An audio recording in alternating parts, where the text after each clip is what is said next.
Hi everyone, welcome, and thank you for joining us today at the MHS studio for an insightful Q&A with MHS founder and executive chairman, Dr. Stein, co-author of Hardiness with Dr. Paul Bartone. Today, Dr. Stein will be giving exclusive insights on his new book, Hardiness, revealing how to make stress work for you. Thank you everyone for taking time out of your day to join us. For those of you who are meeting us for the first time, MHS is a global publisher of scientifically validated assessments in the clinical, education, public safety, and talent development markets. We are located in Toronto, Canada, and have been in business for over 37 years. We publish assessments in over 50 languages and have presence in over 75 countries around the world. We are truly global. The reason we highlight all of the markets we work in is that we use the same scientific rigor when developing our talent assessments and solutions as we do when developing assessments in the clinical world, where the stakes are higher. We have to be 100% accurate when developing a test that assesses autism in children, and we use the same process when developing our talent assessments as well. Just a couple of housekeeping items before we get started. Please ensure that you are on mute so we can keep the background noise to a minimum. You will see a question pane. Please feel free to ask questions throughout the session. If we don't have time to address the question, please contact us after the session at talentcontent@mhs.com. We are lucky to have the founder and executive chairman of MHS, Dr. Stein, co-author of Hardiness with Dr. Paul Bartone. And here with us today is Alicia Liebritz, Talent Solutions Consultant servicing the Southern United States. Alicia will be guiding today's session. Thank you, Alicia. There it goes. There we go. Yeah. Great. Now you can see us. Yeah. So welcome everybody to our Q&A. I am so happy to be here with Dr. Stein. He's an incredible CEO, executive chair and co-author of this book. And so welcome, Steve. Great to be here with you, Alicia, with all the people that signed up for us today. Yes, yeah. We have over 200 questions, so we're going to get through as much as we can.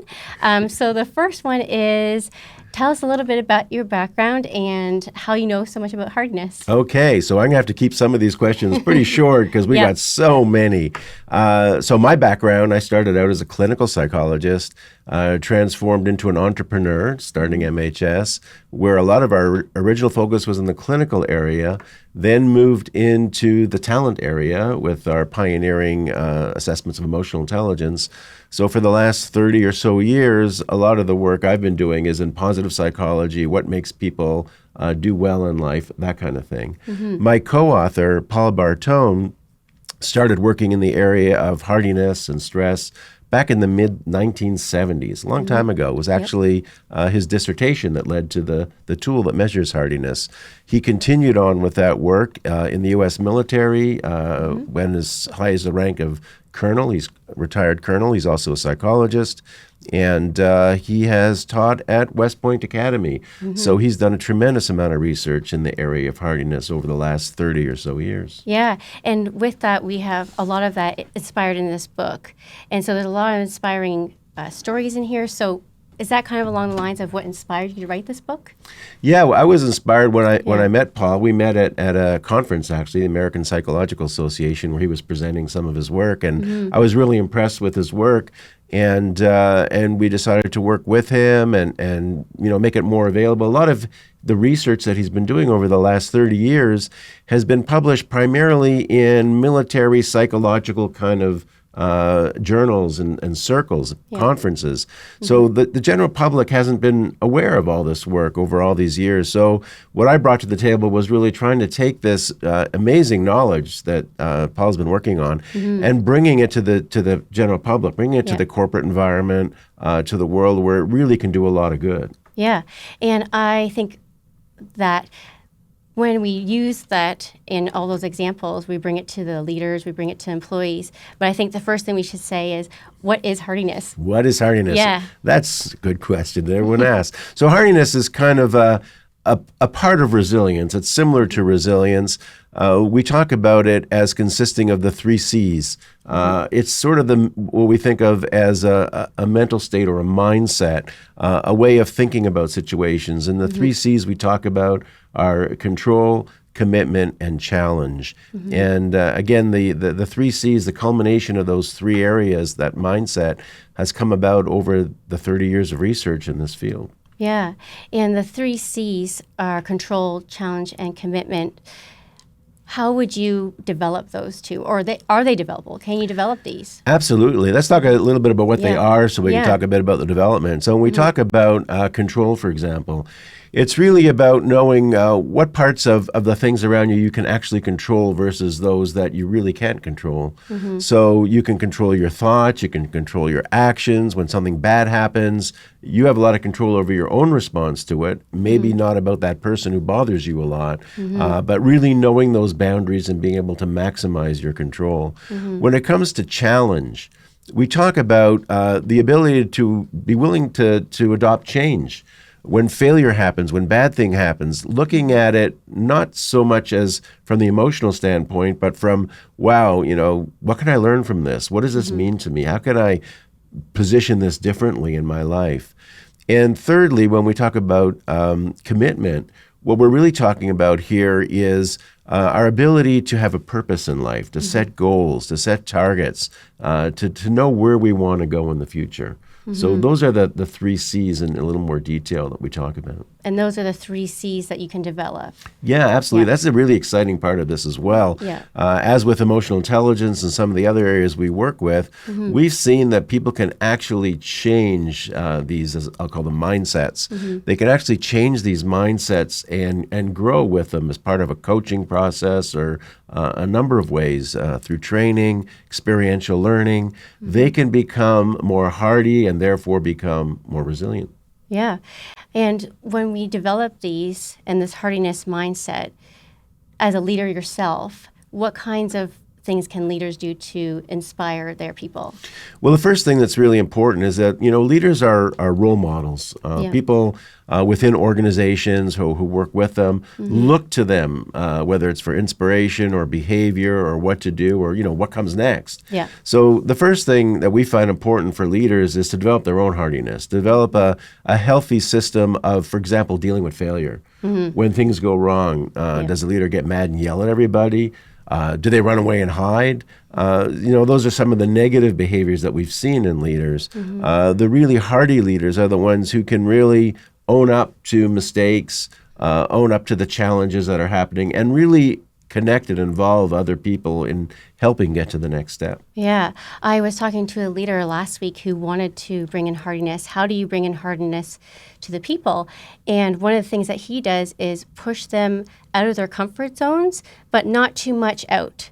It's a fine balance between building your people, being a role model, and really bringing leadership in. So that goes along the lines with employees. How do employees work with each other?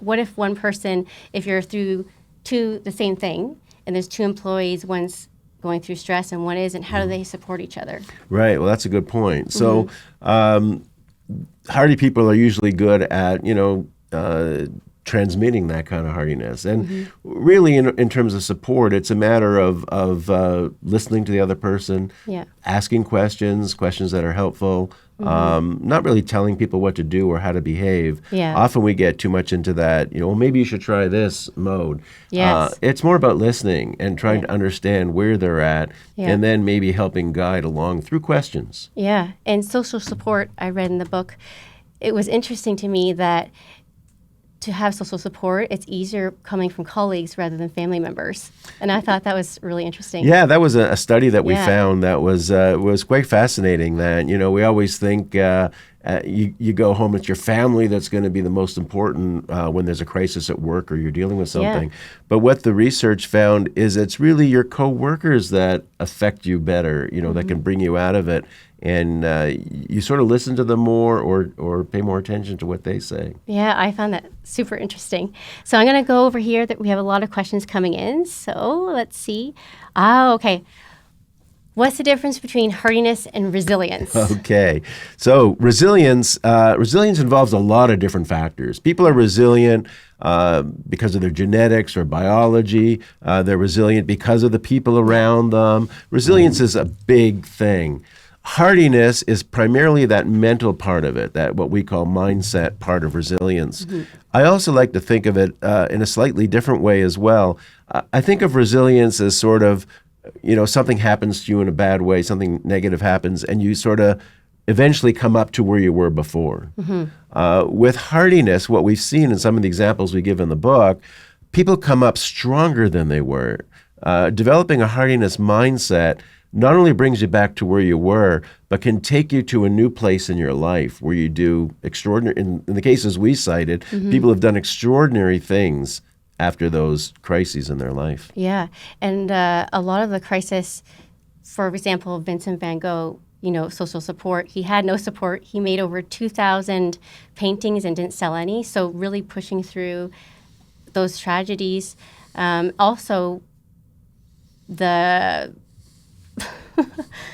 Another example you're thinking examples, of? Yeah. There's so many examples. Well, you were talking about the Jim Carrey yes, example. Yes, Jim Carrey, yes. So that was an interesting one, too. That's someone who went through many failures, tried to succeed as a comic. His family went through tragic times. They lost their house. They had to live in a van for a period of time. He worked after school as a janitor, as his whole family did. Went through really difficult times. But, throughout it all, he had this mindset that, someday he's going to be famous. And one of the stories we talk about in the book that he talks about is that he wrote himself a check for $10 million while he was starving and in this terrible situation. His father was driving him to comedy clubs, to open mics, and eventually he got that $10 million check for the movie Dumb and Dumber. Like it really happened to him. Which is a really good movie. It was, I guess. But the point being that the commitment part of hardiness, that ability to look into the future and see that things will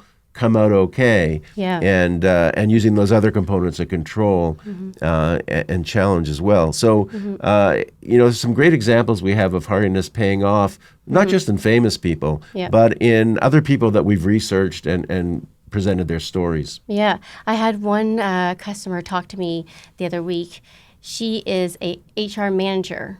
So she really loves her job. I'm talking about hardiness because she moved out of being a teacher, where a teacher was very control, where hardiness in HR was completely different. So do you find that different people gravitate towards different jobs, and how do you use that hardiness in whatever industry you're in? Yeah, that's also a good point. We looked at a number of different occupational groups and measured their hardiness. We used the hardiness resilience gauge to measure it across the different groups. And what we found at the lower end of the spectrum were people who were, for example, receptionists, people who work in fast food restaurants, people with very little control over their day or their work tended to gravitate to the low hardiness end of the spectrum.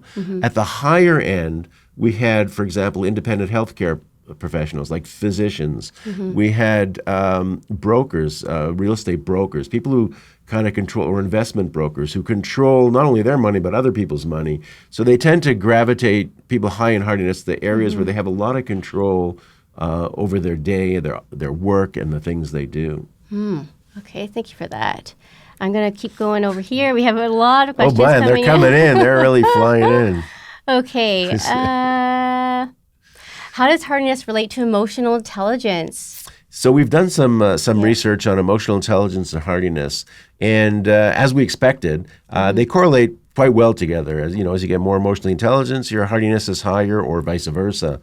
The areas that hardiness is most related to in emotional intelligence are the areas of optimism and stress management, as you might expect. Yeah. So they're quite closely related. I think hardiness helps you fine tune when you use the EQI, for example, for emotional intelligence, and you pinpoint some of those areas. The hardiness helps you get to that next level. Okay, and they're both can be used in development. So they go hand in hand, hardiness and emotional intelligence, Yeah, and change too. And change. Yeah. They're great. They're great coaching tools and development tools because you can actually see change or movement. And it also, what you get is the balance, which we find in both of those areas is really important. The balance between the 3 C's can tell us a lot about, some of the things, how you're leading your life. Are you taking on too many things that you're not ready for? Are you over controlling? So it's really the balance that's also very valuable in the way we look at hardiness. So balancing is key. Yeah. Okay. Very important. Yeah. Okay. Hardiness, do you think it's taught or do you think it's inborn? Well, it's really got to be a combination. Yeah. And we know that because we've seen people. You mentioned the Van Gogh example. You mentioned the Jim Carrey example. Yeah. Some of these examples we've seen, the people are kind of naturals. Oprah Winfrey's another one where we can look at her life and some of the things that she's been through. Some people are find their way almost naturally into a hardy mindset or way of thinking. Yeah. But there is an element of teaching. There is an element that you can expand or people can grow in this area.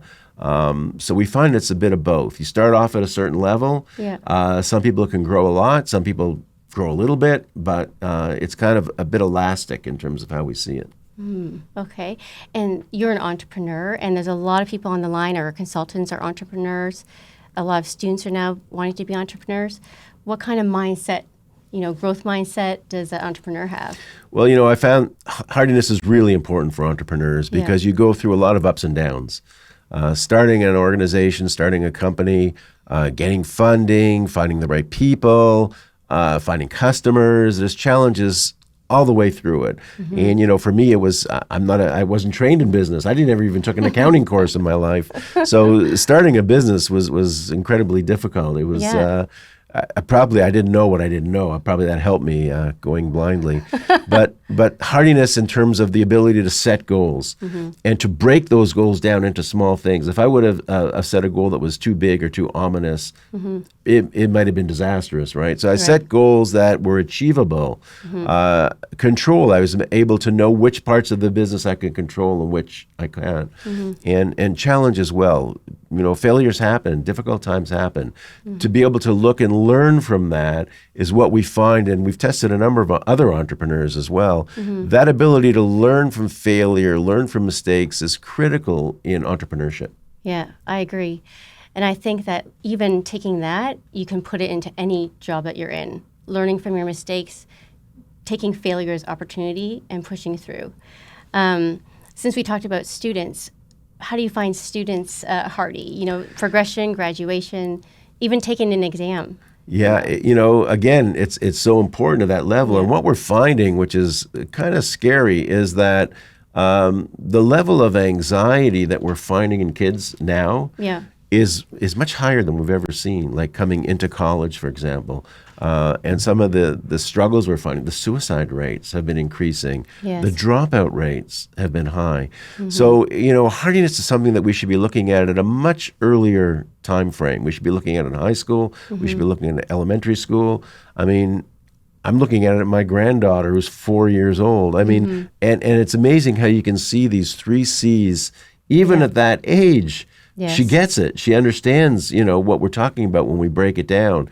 So I think we have a bit of almost a crisis in terms of what we're seeing with some of the students today and their ability to manage stress, to handle stress, to be resilient, to approach exams in a healthy way and not get over anxious about it. Yeah, yes, definitely. And I think that leads up to our next question on here about athletes. So when I was younger, you're talking about your niece, I was a dancer and I was always told to focus, stay present. Not that I'm a competitive athlete or anything, but I really think that the athletes today we can learn from and bring it into our workforce and leadership. Absolutely. So, and I've seen a number of the business CEOs that I've been talking with. Yeah. They're looking for coaches with kind of an athletic background, which I thought kind of interesting. Okay. Yeah. They a few of them have told me that, especially of the tech companies that I've been dealing with. Yeah. One of the things we did, and we focused on that in the book, we focused specifically a chapter on athletes and coaches of athletes.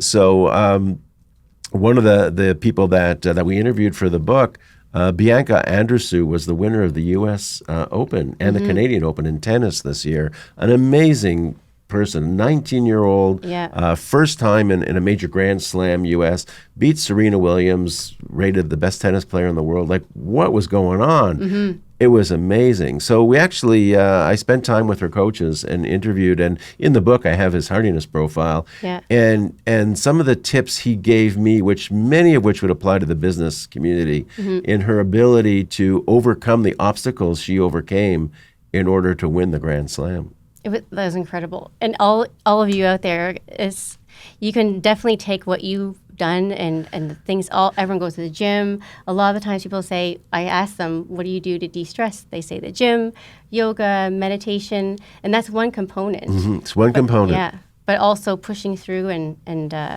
moving on, right? The mindset. Yeah, there's something about the mental attitude or the mindset that's so important. Okay, I'm going to go over here again. Oh my gosh. Global community and change. How do we become hardy during these times? Well, what a time to talk about that. Yeah. We got the coronavirus going on. We got the whole world almost in a panic state. And this is really a time for people to be hardy, as we say. People have to be realistic. They have to use control. There's certain things we can do. We know there's things we can do in situations like this. We have to be optimistic that we're going to manage this. We've managed SARS. We've managed other situations like this. And, hardiness is so important in times like this so people don't over-panic and do crazy things or totally ignore it and say, there's nothing going on here. We've got the full spectrum going on right now if you follow and how can you not follow it in the news? It's everywhere. So hardiness, I think, can contribute so much on a global level in helping us deal with these really difficult times. Thank you for that. Let's see what else here.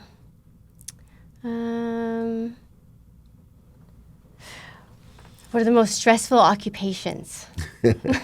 Well, everyone talks about air traffic controllers as being pretty stressful. One of the occupations that we focused on in the book that is fairly stressful is first responders. And again, that's another area. Police officers, we're seeing suicide rates going up in that particular group.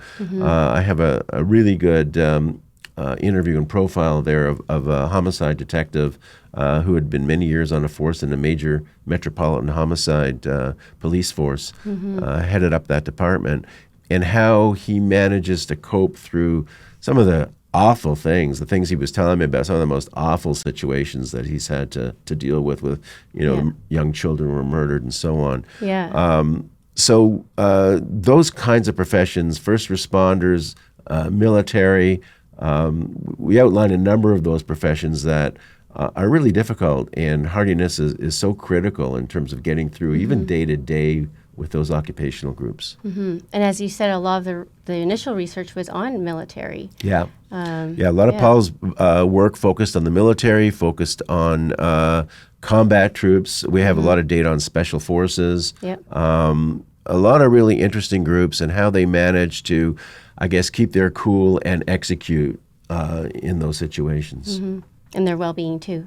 Their well-being is so important. And Paul's active now in doing things helping veterans, people who are retiring from the military, which is another one of those milestones that you have to overcome. One of my clients is using HRG to develop veterans that are now going back into the workforce. So thank you, everyone, who is in the service. We thank you for that. So let's go up here.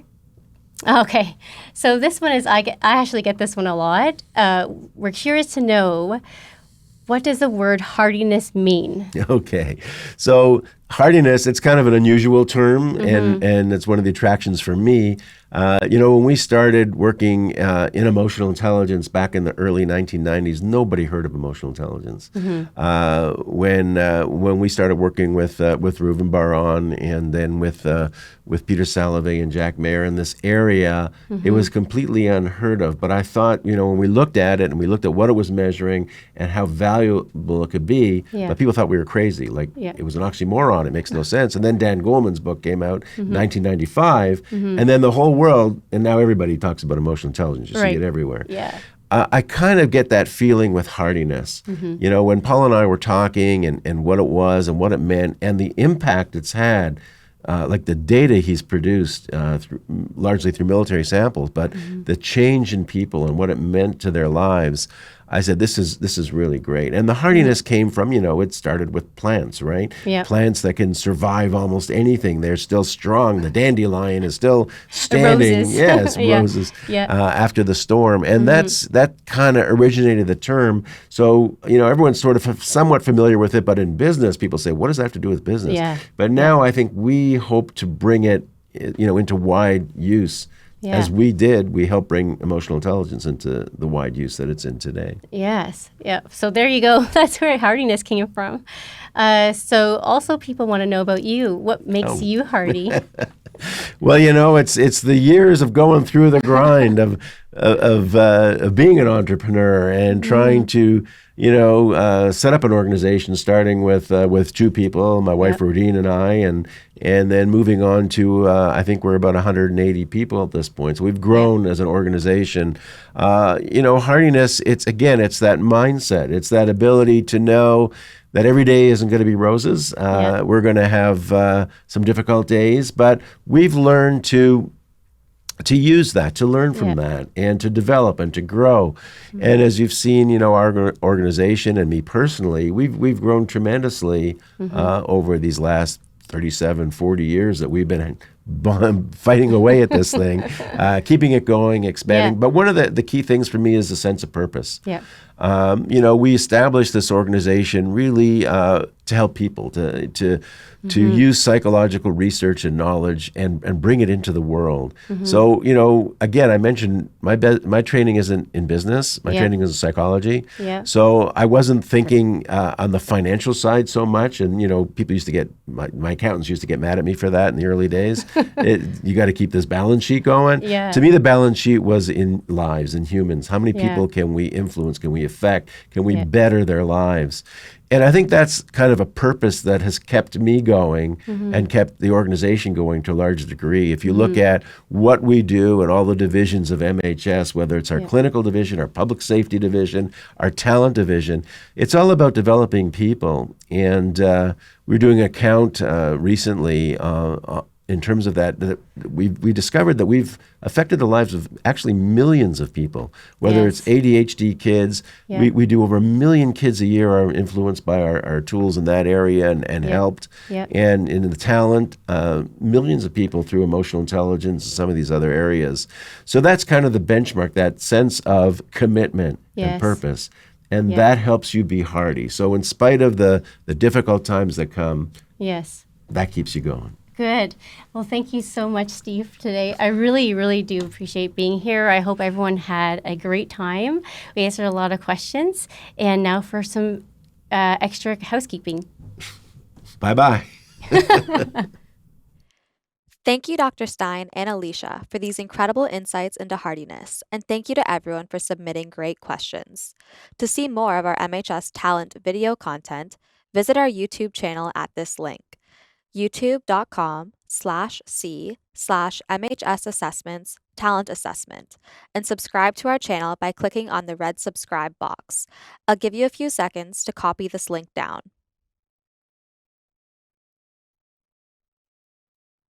Are you interested in getting certified? You can build business by earning accreditation in just a few days to purchase and administer MHS assessments.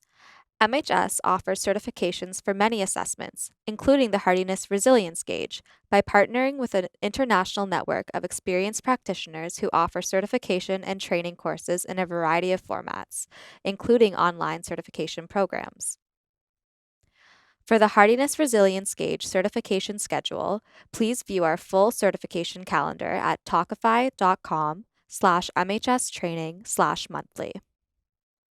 Thank you, everyone, for taking time out of your day to join us.